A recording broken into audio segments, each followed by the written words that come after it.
მოგესალმებით. ჩვენ ვაგრძელებთ საუბარს იონე ნათლისმცემლის შესახებ, მისი ქადაგების და ნათლისღების შესახებ, რაც გვეუბნება და გვამცემს წმინდა სახარება. ჩვენ უკვე განვიხილეთ ძირითადი სიტყვები ქადაგების მოწოდება სინანულისკენ, რომ ჭეშმარიტი სინანული არ შეიძლება იყოს უნაყოფო და ნაყოფი სინანულისა არის შესაბამისად გარკვეული გამოსწორება იმ ცოდებისა, რაც ახასიათებდა ადამიანს მანამდე. მაგრამ როგორც დასასრულს წინა საუბრის ჩვენ ვთქვით, რადგან ერში იყო მოლოდინი ქრისტეს მოსვლისა, ბუნებრივად გაჩნდა კითხვა, ვინ არის ეს? ეს ხომ არ არის ქრისტე? და პირდაპირ მოწმობს სახარებამ. და განიზახვიდეს ყოველნი გულთა მათთა იოანესთვის, ნუ უკვე იგი არის ქრისტე. მიუგო ყოველთა იოანე და ეტყოდა, მე ნათელცემ თქვენ წყლითა, ხოლო მოვაც უძლიერესი ჩემსა, რომს არ ვარ ღირს ხამთა მისთა ტვირთვად. მან ნათელცეს თქვენ სულითა წმინთა და ცეცხლითა. იგი ლუკა მახარებელი მოწმობს, რომ იონე აღიარებს ქრისტეს უპირატესობას თავის თავზე და ამბობს, რომ მე ნათელცემ თქვენ წყლითა, ხოლო მოვაც უძლიერესი ჩემსა, რომს არ ვარ ღირს ხამთა მისთა ტვირთვად. მან ნათელცეს თქვენ სულითა წმინთა და ცეცხლითა. ხამთა ტვირთვად ეს ხალმი იყო ის ზონარების შესაკრავი იმ სანდალიების, რომელსაც ატარებდა ძველად ადამიანი და ბატონის აი ამ თასმების ტვირთვა იყო ერთ-ერთი მისი მსახურის მონის მოვალეობა. და იოანე რომ გამოხატოს ერთ განსხვავება მასა და უფალს შორის, ამბობს, რომ ამის ღირსიც არა ვარ, რომ მის ფეხსაცმლის, მისი ამ სანდლების, ამ ზონარების, ამ ხამთა ტვირთვის ღირსიც არა ვარ. სხვაგან ამბობს, რომ თავდახრილი არ ვარ ღირსი, რომ ემსახურო მასო. და იონე მახარებელი ასე აზუსტებს ამ საკითხს.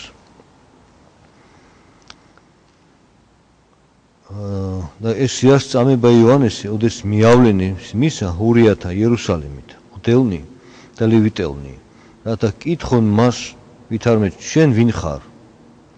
და აღიარა და არა უარყო. აღიარა ვითარმე მე არა ვარ ქრისტე.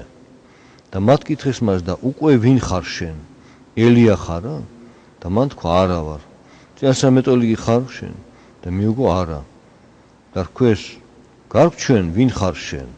რათა სიტყვა მივართოთ მოვლენებელთა ჩვენთან. რა შეიტყვის შენთვის? და თქვა მე ხმაი ღალატების უდაბნოსა, გამზადენი გზანი უფლისანი, ვითართა თქვა ესაია წინასწარმეტყველმა.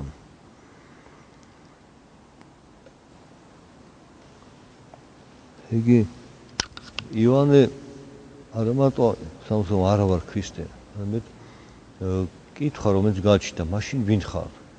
წინასწარმეტყველი, ელია, რადგანაც იცოდნენ რომ მოწმობს წერილი და წინასწარმეტყველი რომ უკანასკნელ ჟამს ელია მოვა. მაშინ სადამე თუ ის უფალი არ არის, ხომ არ არის უკანასკნელ ჟამს მოსული ილია. აქ არის ერთი ბოლო დროს ამ მე-20 საუკუნეში აღმოცენებული კითხვა ზოგიერთი აქ აღმოსავლურ რელიგიებს ნაზიარებ ადამიანებში, რომ იოან ნათლისმცემელს და ილია წინასწარმეტყველს შორის ურთიერთმიმართება როგორი არის, რომ ეს ხომ არ არის ილიას ინკარნაციაო, როგორც მათ ესმით, მაგრამ ნაშკოლი ეს არის უმეცართა ასეთი აზრი და კითხვა, რადგანაც ის რასაც აღმოსავლურ რელიგია უწოდებს რეინკარნაციას, ან სულთა გადასახლებას, გულისხმობს, რომ ადამიანი და გარდაიცვალოს სული გადასახლდეს და ილიას სიკვდილი არ უხილავს. ეს სული არ განშორებულს ხელს, ამიტომ ერთი ეს უსაფუძვლო კითხვა, მეორე იონე მახარებელი პირდაპირ მოწონს, რომ კითხეს ვინ ხარ შენ, ილია ხარო და ისამოს არა ვარ ილია. აბა ვინ ხარ? და მაშინ მოწონს თავის მისიას, მე ვარ ხმა ღავადებისა უდაბნოში.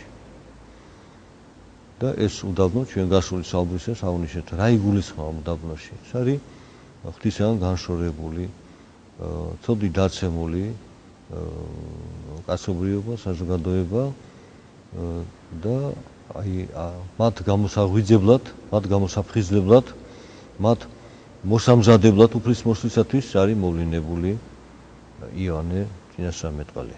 ეს არის მისი მისია. და იოანეს მართებს ამ ქვეყანაზე შემდგომში, როგორც ვიცით, განიცადოს სიკვდილი ჰეროდე ანტიპასგან. მაგრამ ამასთან ერთად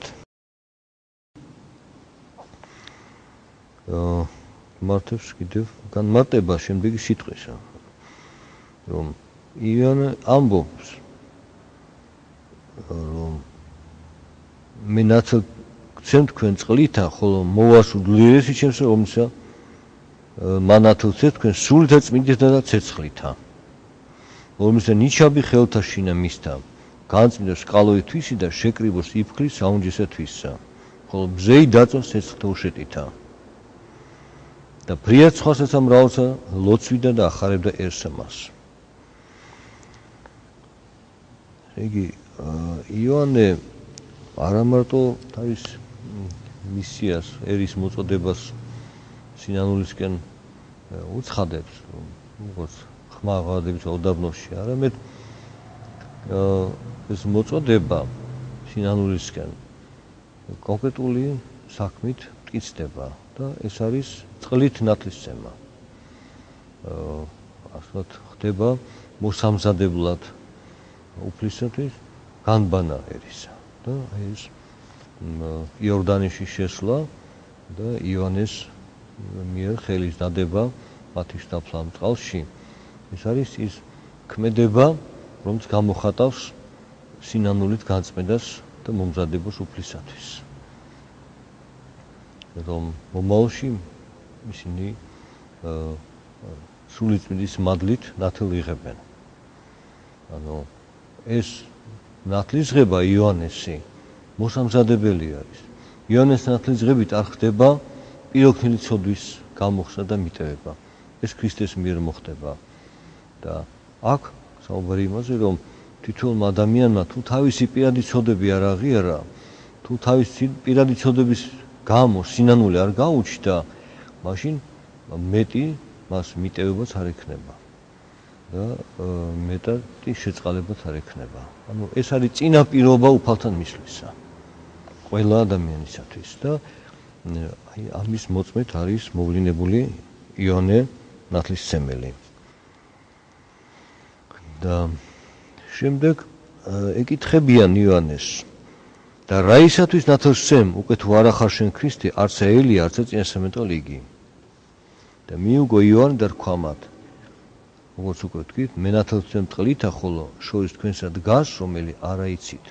რომ ჩემსა შემდგომად მოსვლად არს, რომ პირველ ჩემსა იყო, თუმცა არა ღირს ვარ მე, რათა განხსნე საბელნი ხალთა მისთანი. ანუ ყველა მახარებელი ერთნაირად ასახავს ამ იოანეს პასუხს სხვადასხვა დეტალებით და დაზუსტებით, სხვადასხვა კუთხით, მაგრამ ერთ და იმავეს მოწმობს 4-ვე מחარებელი. რომ იოანეს მიერ სინანულისკენ მოწოდება, მომზადება ერისა და აღიარება, რომ არ არის თვითონ ქრისტე, ხსნელი და რომ მოვლინებულია, რათა მოამზადოს და რომ ხსნელი ან ქრისტე მასზე უპირატესია. აღმატებულად უპირატესია, რომ როგორც მონა და მსახურიც კი არ არის ღირსი, რომ მას ემსახუროს. აი ამ სხვაობას შემოქმედსა და ქმნილებას შორის ამით გამოხატავს იოანე. უცოდოსა და უცოდი დაცემული ბუნების მქონე ადამიანს შორის განსხვავებას გამოხატავს ამით. შემდგომად ამისა მოდის მაცხოვარი იორდანეზე. მოდის იოანესთან. რომ კაცთა წინაშე მოხდეს მისი ნათლისღების. რატომ ხდება ეს? ვიზაც ჩვენ თქვით, რომ არ სჭირდებოდა გარეგნული წესის ჯულისა, არც თიან დაცვეთა, არც მეორე მოცე დღეს სტანდარტ მიყვანება, მაგრამ სიმდაბლით იტვირთა ჯულის ყველა დადგენილი, რომელიც მოცემული იყო ცოდი დაცემული კაცისათვის. უცოდებელმა რატომ იტვირთა? რომ განცხადეს ბუნება ღვთისა, რომ დამდაბალია და როგორც შემდგომში მაცხოვარი იტყვის, ისწავლეთ ჩემგან, რადგან დაბალ ვარ გულითა და ყოველ განსვენება სულთა თქვენთა. აი ამ დამდაბლება ადამიანისა თუ არ მოხდა და თუ ადამიანი თავისი ნებით არ მიდის დამდაბლების გზით და დამდაბლება იწყება რასაკვირველია ცოდების აღიარებით, სინანულით, თავის არასრულყოფილების განცდით და თავის ცოდების განცდით. ამით იწყება დამდაბლება.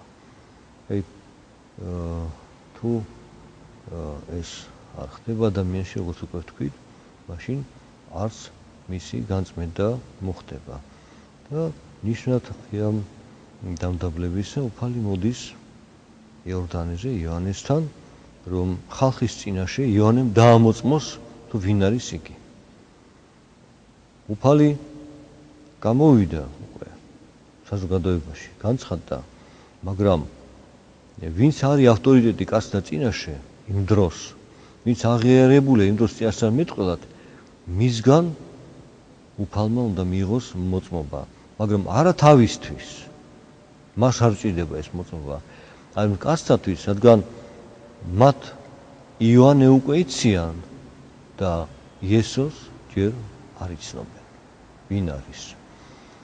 აი ესეც უფლის დამდაბლების ერთ-ერთი განცხადება, რომ იოანეს წინაშე მოდის, მაგრამ იოანემ ხომ იცის ვინ არის? ხვალისაგან იხილა იოანე იესო მომავალი მისა და თქვა, აჰა, დარგი ღვთისა, რომ აღიქმნეს ცოდანი სოფლისანი. ესიას, რომლისათვის იგი ვთქუ, შემდგომ ჩემსა მოოც კაცი, რომელიც პირველად ჩემსა იყო, და თუ უპირატეს ჩემსა არს. აი ეს მოწმობა იოანესი კაცთა წინაშე. მაგრამ ეს მისეს ხალხს. უმრავლესობა, როგორც ხედავთ, მაინც რჩება უგულისხმო ამ აღიარების და ამ მოწმობის მიმართ. და ჩვენ ამას შემდგომში დავინახავთ, თუმცა იოანეს მოწაფებიდან ზოგიერთმა მიიღო ეს უწყება და შემდეგ შეუდგა ქრისტეს, გახდა ქრისტეს მოწაფე. ამჯერად იოანე მოწმობს უკვე ყოველსა რას, რომ აჰა დარგი ღვთისა, რომ აღიქმნეს ცოდანი სოფლისანი. ანუ მოწმობს მაცხოვრის მისიას. ვინ არის ეს? და რა შემდგომად ხსნა, რომ ცოდვები ჩვენი უნდა იტვირთოს მან. ცოდვისა უნდა გაგვათავისუფლოს და გამოგვიხსენს ჩვენ. ანუ შეგვიმსუბუქოს ჩვენ ტვირთი და ცოდვების მიტევებით მოგცეს საშუალება უფალთან ერთობის აღდგენის. მაგრამ შემდგომ აზუსტებს რომ ეს სიარს რომელსაც იგი ვთქუ, შემდგომ ჩემსა მოვალს კაცი, რომელი პირველ ჩემსა იყო, რამე თუ უპირატეს ჩემსა არის. და მე არა ვიცოდე იგი, არამედ რათა გამოეცხადოს ისრაელსა. ამისთვის მოეთ მე წყლითა ნათლის წემად. აი, თორედ იოანეს სიტყვა მოწმობს, რომ რათა გამოეცხადოს ისრაელსა, ამისთვის მოეთ წყლითა ნათლის წემად. ნათლის ღება იყო არა მარტო მომზადება იმ ხრივ, რომ ადამიანები თავის ცოდვებს აღიარებდნენ და სინანული ჰქონდათ და იღებდნენ პასუხს ივანესაგან თუ როგორ უნდა ემოქმედათ ამიერიდან. არამედ მეორე მხარე მისი აი ესეთი საზოგადო მოღვაწეობისა არის ის, რომ მან კაცთა წინაშე უნდა დაამოწმოს რომელია ქრისტე. რომ აღარ შეეშალდ, იმიტომ აქამდე როგორც ხედავთ იოანეზეც იფიქრეს, ეს ხომ არ არის ქრისტე, შეიძლება სხვაზეც ეფიქრათ. აი ეს ორჭოფობა რომ დასრულებულიყო, ამიტომაც ვარ მოვლინებული, რომ მე თქვა რომელი არის, აი ეს არის. და მოწმობა იოანესი, რომელიც აღიარებული წინასწარმეტყველად ხალხის მიერ, ხალხისთვის უკვე უნდა ყოფილიყო ზოგადად სარწმუნო. და ჩვენ ხედავთ, რომ უკვე თავის ამ ქვეყნების მოღვაწეობის დასასრულს უფალი, როდესაც უკვე იერუსალიმში არის მოსული, მას ეკითხებიან ფარისეულები მწიგნობრები, რომ გითხარი რა ძალით, რა უფლებით ასრულებ ამ ყველაფერს, რასაც აკეთებ და მან კითხა, კი, გეტყვითო, მაგრამ თქვენს მითხარით. ნათლისღება იოანესიდან საიდან იყო, ზეციდან თუ ქვეყნიდანო? და გაჩუმდებიან ფარისეულები, იმიტომ თუ ვიტყვით რომ ზეციდანო, მაშინ თუ რატო არ დაუჯერეთო, ჩემზე რომ დაამოწმა. თუ ვიტყვით ქვეყნიდან, ანუ ადამიანური მარტო გონებით იყო, მაშინ ხალხის გვეშინია, იმიტომ ხალხმა აღიარებია წინასწარმეტყველად. და გაჩუმდნენ და თქვენს არ ვიცითო. მაშინ მეც არ გეტყვით უფალოდ. ანუ ახლა თქვენ თვალთ მაგცოლთ და გაურბიხართ ჭეშმარიტებას, სრულ ადამიანს უფალი არაფერს აღარ ეუბნება. აი, აქედან ჩვენ ვწმობთ, რომ იოანეს მისია ორი მხარე ჰქონდა. ერთი მხრივ ხალხის მოწოდება და მეორე მხრივ ხალხის წინაშე დამოწმება, რომ ეს არის ქრისტე. ამით დღეს დავასრულოთ და ნათლისღების შესახებ შემდეგ ვისაუბროთ.